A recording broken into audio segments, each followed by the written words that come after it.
Palju õnne! Esimese poole kuuene edu tuli kuidagi hirmutavalt lihtsalt. Ma ei tea, kas ta lihtsalt tuli, eks kaitses sai kõvasti tööd tehtud ka.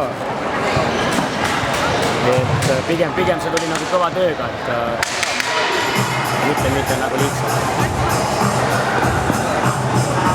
Väravahid oli Põlval esimesel poolel kaunikesti kehvakesed. No ma ütleks ka nii jälle, et me viskasime väga hästi. Kõik olukorrad olid hästi välja mängitud. Nii kiirrünnakud saime, positsioon toimis seal. Hästi viskasime seal. Teisel poolel natuke väsisime, läks nagu liiga ümmarguseks läks asi.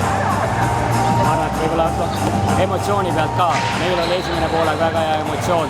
Meil ei tulnud hästi välja teisel poolega. Me eksisime natuke, neid väravat hakkas kõvasti aitama. Meil emotsioon jälle langes seal. Siis hakkas väsimust kingutama, eks ta nii on, et emotsiooni pealt on võimalik seda väsimust ka ületada. Aga üle Anoa Tera siiski tuli ära. Jah.